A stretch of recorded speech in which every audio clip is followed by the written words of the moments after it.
대장동 개발 당시 실무를 담당했던 김문기 성남도시개발공사 개발 1처장이 어제 저녁 숨진 채 발견됐습니다. 대장동 의혹과 관련해 윗선을 향하던 검찰 수사가 또 한 번의 타격을 받게 됐는데요. 관련 내용 김성수 변호사와 함께 짚어보도록 하겠습니다. 어서 오십시오. 네, 안녕하세요. 안녕하십니까.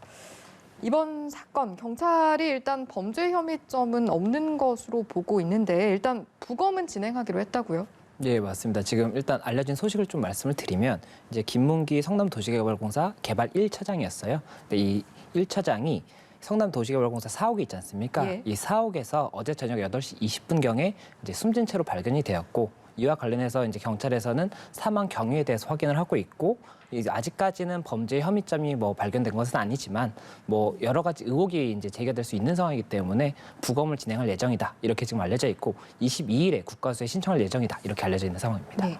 혹시 지금 극단적 선택에 무게를 두고 있는 상황으로 보이는데 유서는 발견이 됐습니까? 아직까지 유서가 발견됐다는 이야기는 언론에 보도된 바는 없는 것으로 보이고 그렇다 보니까는 현재까지 유서가 존재하는지 여부는 알 수 없다. 다만 만약에 유서가 발견이 된다고 한다면 그 부분도 또 중요한 부분이 될 수가 있기 때문에 이 사망 경위 파악에 있어서 그래서 그런 부분들에 대해서도 아마 만약에 발견이 된다면 추가적인 리포트가 있지 않을까 생각이 됩니다. 예. 본격적으로 저희가 경위를 좀 파악하려면 일단 이 김문기 처장이 어떤 인물인가 이것부터 짚어봐야 할 것 같습니다. 예, 맞습니다. 이 김문기 1차장 같은 경우에는 이제 2015년 2월부터 이 성남도시개발공사 개발 1팀장으로 이제 업무가 전환이 돼서 업무를 받던 사람이고 이 1팀에서 대장동 관련 진행 사업을 했었어요. 예. 그렇다 보니까는 이 당시에 2015년에 이 어느 민간 사업자를 선정할지 선정 과정 있지 않습니까? 이 선정 과정에 심사위원으로 참여를 했던 인물이고 그리고 이 화천대유와 업무 협약을 이제 작성을 할 때 이 실무진이었던 것으로 알려져 있습니다. 그렇다 보니까는 검찰에서는 지금 현재 이 부분 사업 선정에 조금 문제가 있었던 것이 아닌지 또 이 업무 협약에 있어서 초과 이익 환수 이런 부분을 제외하는 것에 문제가 있었던 것은 아닌지 이 부분을 지금 살펴보고 있지 않습니까? 네. 그렇다 보니까 실무진이었던 이 김 차장에 대해서도 당연히 조사를 진행하고 있었고 다만 피의자 신분이 아니라 참고인. 그러니까 참고인이라는 거는 아직까지 범죄 혐의가 있다 이런 것이 아니라 예. 일단은 증인 같은 개념이라고 보시면 돼요.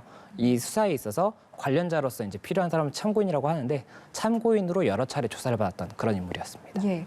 아무래도 사업 공모 단계부터 실무를 담당했기 때문에 향후 대장동 의혹을 풀어나가는 데 있어서도 상당히 핵심적인 인물이었던 거죠. 네, 맞습니다. 실무자이기 때문에 결국에는 지금 이제 이런 사실관계를 파악을 하려면 이 당시의 실무진들을 확인을 해서 이때 당시에 어떤 일이 있었는지 이 사실관계를 파악하게 되고 이 사람들이 갖고 있는 증거들이 있을 수가 있지 않습니까? 예. 그런 경우에는 그 증거들을 제출을 받고 이게 진술과 맞는지 그리고 또 다른 제3자 진술과 맞는지 이런 부분들을 이제 확인을 하게 됩니다. 그리고 이 대조 과정에서 만약에 안 맞는 부분이 있으면 그 부분에 대해서 진술도 다시 한번 받아보고 예. 관련 증거를 압수수색을 한다든지 이렇게 해서 증거를 더 확보를 하게 되는 건데 지금 현재 실무진이 이번에 사망을 했기 때문에 아무래도 이제 관련해서 이제 검찰 수사 같은 게 이제 조금 많이 난항에 빠질 수밖에 없다 이런 이야기가 나올 수밖에 없는 상황인 겁니다. 예.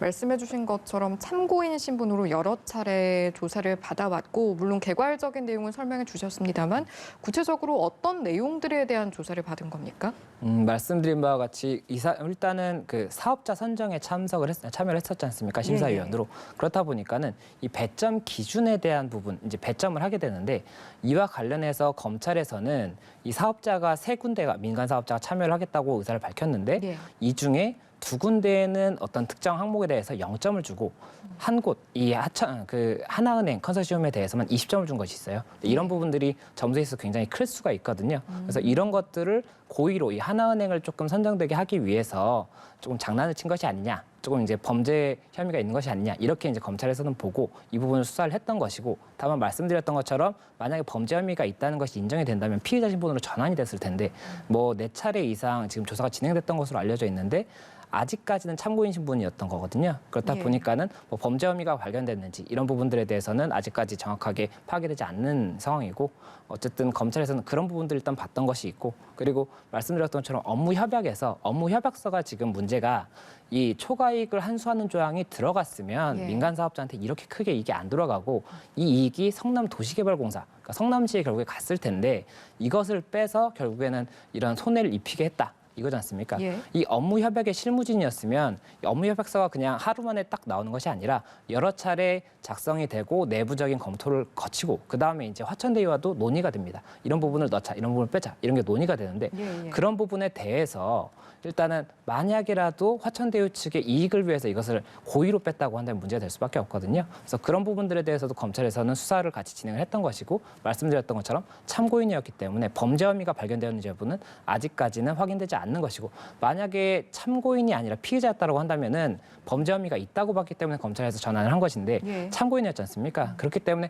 아직까지 검찰에서 어느 정도의 수사가 진전이 있었는지 그 부분은 정확하지 않은 상황입니다. 예.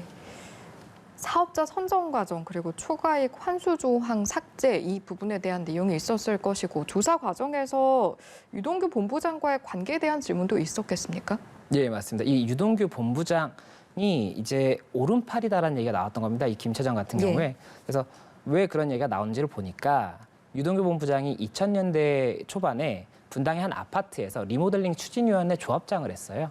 그런데 이 김 차장 같은 경우에 이 리모델링을 하면 시공사가 붙지 않습니까? 공사라는 업체가 붙는데 시공사에서 근무하던 사람이라는 거거든요. 그렇다 보니까는 그때의 인연이 계속된 것이 아니냐 이런 이야기가 나오는 것이고 또 2015년 이때 즈음에 이 대장동 사업이 어떤 변화가 있느냐면 이 성남시 의회에서 이 대장동 사업에 대해서 굉장히 좀 긍정적인 의결을 하게 됩니다. 예. 그러면 의결을 하게 되니까 이제 대장동 사업이 더 본격적으로 진행이 되는데 그 즈음에 이게 개발 2팀에서 진행하던 대장동 사업을 개발 1팀이 가져오고 이 개발 1팀의 팀장으로 이제 김 차장이 이제 낙점이 되다 보니까 예. 그렇게 되면은 이것이 유동규 본부장이 자신의 측근을 이용을 해서 이 사업을 조금 주무르려고 한 것이 아니냐 이런 의혹이 나올 수밖에 없는 상황이고 그렇다 보니까 측근설이 돌았던 것인데 이에 관해서 일단은 김 차장은 계속해서 부인을 했었기 때문에 이와 관련해서도 여러 가지 쟁점이 있었던 상황입니다. 예.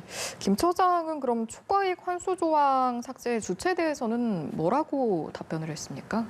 이 김 처장이 검찰에서 어떻게 이야기했는지는 지금 정확하지가 않습니다. 검찰에서 어떤 발표를 한 것이 아니기 때문에 다만 10월 20일경에 연합뉴스랑 인터뷰를 했었어요. 그리고 그 인터뷰에서 이런 혐의점들에 대해서 무엇이라고 얘기를 했었냐면 이 초과이익 환수 삭제에 관해서는 초과이익 환수 조항을 넣어야 된다는 실무진에서의 얘기가 있었는데 두세 차례나 있었는데 그럼에도 불구하고 이것이 들어가지 않았던 것이고 그때 당시에 이것을 넣지 않은 의사결정권자는 정민용 변호사인 것 같다. 이렇게 인터뷰를 했었거든요. 그래서 아마 검찰에서도 이와 유사하게 계속 진술을 했었고 이와 관련해서 조사를 받지 않았을까 이렇게 생각이 됩니다. 네.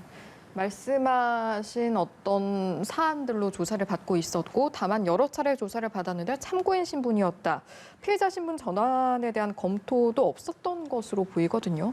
그럼에도 불구하고 어제와 같은 상황이 벌어진 이유, 숨진 채 발견된 이유에 대해서는 좀 어떻게 분석을 하시는지요? 여러 가지 의혹이 나오고 있고 그리고 지금 성남도시개발공사 측에서 이야기가 나오는 부분은 이 성남도시개발공사가 이 김 차장에 대해서 중징계를 의결한 것이 있었어요. 그리고 그 사유는 그거였습니다.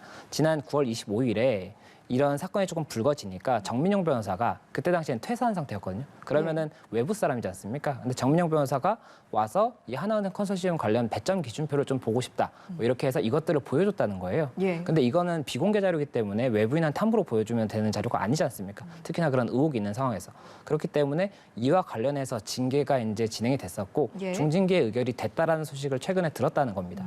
그리고 성남도시개발공사에서 이와 관련해서 이 중징계와 별도로 형사처벌도 가능하기 때문에 형사 고발을 검토 중이다 이런 소식을 들었기 때문에 이런 부분들이 조금 영향을 끼친 것이 아닌가 뭐 이런 의혹도 나올 수가 있는 상황이고 그리고 또 일각에서는 검찰에서 어쨌든 뭐 피해자가 아닌 참고인이라고 하더라도 참고인은 언제든지 피해자로 전환이 될 수가 있는 거거든요. 그렇기 때문에 그런 부분들에 대해서 조금 압박을 느꼈을 수도 있다. 뭐 이런 의견도 나오고 있는 상황이기 때문에 이런 의견들에 대해서도 실제 인과관계가 있는지 이런 것들이 이제 좀 이견이 계속 나오고 있는 상황입니다. 실제로 유족들은 김 처장의 수사 상황에 좀 압박을 느꼈을 것이다 이런 입장이더라고요. 맞습니다. 이게 여러 차례라고 하고 뭐 어느 언론사에서는 뭐 4차례 이상이다 이렇게 이야기가 나오고 있고 또 지난주에도 원래 소환 조사가 예정이 돼 있다가 취소됐다라고 이야기가 나온다는 것은 그러면 추가로 소환 조사를 계속 할 예정이었다는 거거든요. 그렇다 보면은 말씀드렸던 것처럼 변호사분들이나 이런 법조에 계시는 분들은 다 알고 있는 게 참고인 신분으로 소환을 했다는 것은 언제라도 피해자가 전환될 수 있다라는 거예요. 예. 그리고 범죄 혐의점이 지금 어쨌든 검찰에서 의심을 하고 있는 거지 않습니까? 범죄 혐의가 있는 것 같아서 참고인으로 일단은 불렀던 거거든요. 예. 그래서 그런 부분들에 대해서 만에 하나라도 압박을 느꼈다라고 한다면 계속해서 이게 소환 조사가 이루어지니까 아무래도 압박을 받을 수밖에 없었고, 다만 검찰에서는 말씀드렸던 것처럼 피의자 신분으로 전환도 안 된 상태였고 뭐 다른 영장이 신청된 상태도 아니었기 때문에 이와 관련해서 뭐 어떤 압박을 받았을지 이런 것들에 대해서는 좀 여러 가지 이견이 나올 수밖에 없습니다. 예. 앞서 말씀하신 중징계가 의결됐다. 이 통보와 관련해서는 어제 오전에 그러니까 연락을 받은 거 아니겠습니까? 예, 맞습니다. 현재 알려진 바로는 중징계 의결에 대해서는 어제 오전에 통보를 받았고, 그와 관련해서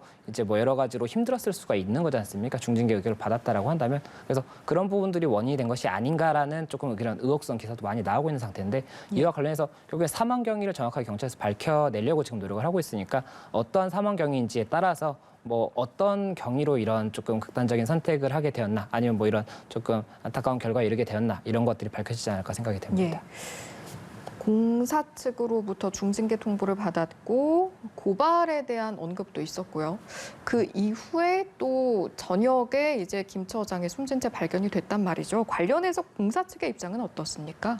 공사 측에서는 당연히 말씀드렸던 것처럼 중징계 의결에 대해서 통보가 있었고, 그리고 형사 고발도 검토 중이다라는 이야기도 간 것은 맞지만, 그것만 가지고 이런 좀 극단적인 선택이라든지 이런 좀 안타까운 결과가 발생한 것은 아니다. 인과관계가 있다고 보기 어렵다. 이런 지금 입장을 고수하고 있는 것으로 알려져 있고, 예. 그렇다 보니까는 뭐 그렇다면 어느 것이 원인이냐, 이게 결국에는 이견이 계속 있을 수밖에 없지 않습니까? 그래서 예. 결국 그 경위가 나오는 것이 중요할 것으로 보입니다. 유족에서는 최근에 공사가 김 처장에게 책임을 좀 전가하려고 했다 이런 입장이더라고요. 네, 맞습니다. 유족 측에서 주장을 하고 있는 것은 공사가 이 성남도시개발공사 어쨌든 이 문제가 있다라고 지금 어쨌든 언론에서 계속 보도가 되고 있는 상황이지 않습니까? 예. 그렇기 때문에 성남도시개발공사에서는 실무진 한 명의 잘못인 것처럼 이렇게 조금 하려고 한 것이 아니냐, 유족 측에서는 좀 그렇게 의심을 하고 있는 거죠. 당연히 유족 측에서는 그렇게 생각을 할 수가 있겠죠. 그래서 그렇게 주장을 하는 것이고, 이에 관해서 성남도시개발공사는 앞서 말씀드렸던 것처럼 일단은 그런 중징계 통보라든지 이런 거에 대해서 연관성이 있다고 지금 보기 어렵다, 이런 입장을 고수하고 있기 때문에 이런 부분에 관해서도 결국 경위가 확인이 돼야 될 것으로 보이고, 그리고 실제로 이런 좀 책임을 떠넘기려 했었는지 이런 부분들에 대해서는 결국 수사 결과가, 이 사건 전체의 수사 결과가 어떻게 나오냐에 따라서 만약에 실무자인 뭐 김 처장에게 어느 정도의 책임이 있었는지, 아니면 이 책임이 결국엔 다른 사람의 책임이었는지, 이런 부분들은 조금 더 지켜봐야 될 것으로 보입니다. 예. 사실 대장동 의혹을 수사하는 과정에서 실무진 중에 지금 두 번째 사망자가 나왔습니다.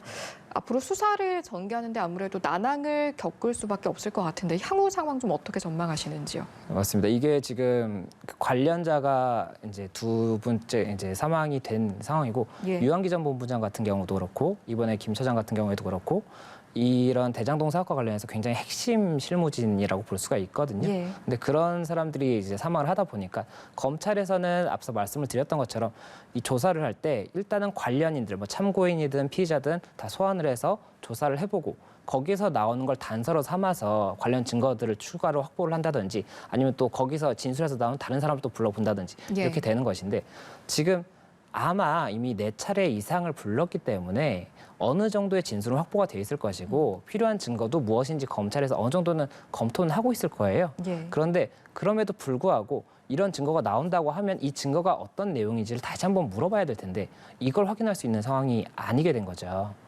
그렇다 보면은 당연히 난항에 빠질 수밖에 없고, 이런 상황에서 검찰에서는 이 중요 참고인이라든지 중요 피의자의 이런 진술을 얻을 수가 없다면 이 관련 증거들, 뭐 증거는 객관적인 부분이 있을 수가 있지 않습니까? 뭐 핸드폰이라든지 이런 것들을 추가로 뭐 압수수색을 아직 안 한 부분이 있다라고 한다면 압수수색을 해서 확보를 한다든지, 이 증거들을 추가로 어떻게 확보할 것인지 이걸 연구를 해봐야 되는 상황이고, 당연히 이 중요한 사람들이 이제 2명이나 진술을 받을 수가 없는 상황이 되었기 때문에 예. 이와 관련해서 난항을 겪을 수밖에 없는 상황입니다. 앞으로의 수사가 난항을 겪지 않을까 이런 부분도 우려가 되지만, 기존에 진행이 되었던 수사도 사실은 진척 속도에 대해서 굉장히 비판의 목소리도 나오고 있습니다. 지금까지 전개된 어떤 양상들은 어떻게 바라보시는지요? 아무래도 이게 사건이 굉장히 범위가 넓다 보니까 조금 진척 속도가 늦다라고 보일 수는 있습니다. 그리고 이게 수사를 진행하는 검찰이라든지 뭐 수사기관들이 다 결국엔 사람이기 때문에 물리적으로 한계가 있거든요. 이 사건을 처리하는 데 있어서. 그래서 그런 부분들에서 좀 많이 늦어진다라고 볼 수는 있겠지만 제가 봤을 때는 이렇게 큰 사건을 진행하는데 이게 또 허투루 할 수 있는 게 아니잖아요. 굉장히 꼼꼼하고 정확하게 해야 되는데 그렇다면 이게 과연 늦는 것이냐 이런 부분들에 대해서는 뭐 비판의 여지가 있다라고만 단정할 수는 없을 것 같고 다만 만약에 검찰에서도 이게 조금 더 빨리 진행되는 것이 적절하다고 한다면 예. 검찰 인력을 조금 더 배정을 해서라도 조금 더 수사를 빨리 진행할 수 있도록 그런 부분은 조치를 하는 이런 걸 검토를 할 수는 있을 것 같습니다. 그런데 예. 다만 말씀을 드렸던 것처럼 이게 지금 쟁점이 피의자도 그렇고 쟁점도 뭐 하나은행 같은 경우에도 압수수색이 됐지 않습니까? 여러 가지로 쟁점이 벌어질 수가 있기 때문에 이에 대해서 계속 진행을 하는 것이지 너무 느리다 이렇게 볼 수는 없을 것 같습니다. 얽혀 있는 사안들이 많고 또 깊게 봐야 하기 때문에 사실상 속도를 내기 쉽지 않은 부분도 있다는 말씀이시네요. 맞습니다. 알겠습니다. 사실 특검 이야기도 지금 계속해서 나오고 있고 필요성에 대해서는 정치권에서도 공감의 목소리를 내고 있는 상황인데 당장 진행될 가능성은 없겠습니까? 특검의 논의가 오히려 최근에는 조금 많이 사그라든 게 아닌가 생각이 됩니다. 예. 이전에 더 조금 특검을 하자 이런 얘기가 있었고 최근엔 그거에 비하면 조금 많이 사그라든 것 같은데 이 특검을 한다는 것은 결국에는 검찰이 아닌 다른 법조인이 특별검사로 임명이 돼서 조금 더 객관성을 유지하자는 것인데 예. 지금 검찰이나 다른 수사기관들이 진행하는 것이 객관성이 없느냐 이런 쟁점보다는 이게 수사가 어떻게 진행이 되고 있고 잘 되고 있느냐 이런 부분들을 봐야 되는 거거든요. 그리고 특별검사를 임명을 하려면 결국엔 그 절차를 진행하는 데 있어서 꽤 시간이 또 소요되고 그동안 이 사건들이 정지가 돼 있을 수밖에 없어요. 진행이 제대로 될 수가 없어요. 예. 그렇다 보니까는 어느 것이 옳으냐에 대한 고민도 있을 수밖에 없고 그렇다 보니까는 특검이 과연 진행될 수 있을지 이런 것들도 조금은 여러 가지 의견이 나올 수밖에 없는 것 같습니다. 다만 제대로 좀 진행을 하려면 앞서 말씀하신 어떤 인원을 추가하거나 좀 범위를 넓히는 방안으로 좀 모색해봐야 된다는 입장이신 것 같습니다. 예, 맞습니다. 이 내용도 한번 여쭤보겠습니다. 수사 대상자의 사망이 잇따르고 지금 두 번째 사망자가 나온 거니까요. 수사 방식에 대한 비판도 피할 수 없다 이런 목소리도 있거든요. 이런 부분 어떻게 바라보시는지요? 일단은 검찰이 뭐 강압적인 수사를 했기 때문에 이런 결과가 발생했다. 이렇게도 원래 예전에는 피의자나 이런 조사를 받던 분들이 사망에 이른 경우에는 그런 의견들이 있었어요. 네. 그런데 이번 같은 경우에는 참고인 신문이었단 말이죠. 그렇다 보니까는 과연 이게 검찰의 강압적인 수사에 의한 것으로 인과성을 볼 수 있느냐 이런 것들은 조금 여러 가지 의견이 나올 수밖에 없는 상황인 것 같고 예. 다만 검찰에서 조금 더 이런 수사를 빨리 진행을 했고 더 많은 증거를 확보를 했다고 한다면 아무래도 만약에 이런 주요 참고인이라든지 이런 분들이 진술할 수 없는 상황이라고 하더라도 수사 자체는 그대로 이어질 수가 있었을 것이고 예. 그렇다면 오히려 이런 분들이 극단적인 선택까지 안 했을 수도 있어요. 어차피 지금 다 말을 했기 때문에 예. 굳이 극단적 선택을 지금 해서 뭔가 상황을 바꾼다 이러진 않았을 수도 있기 때문에 그래서 그런 부분들에 대해서는 조금 안타까움이 있지 않나 생각이 됩니다. 예, 알겠습니다. 오늘 말씀 여기까지 듣고 마무리하겠습니다. 지금까지 김성수 변호사와 함께했습니다. 고맙습니다. 고맙습니다.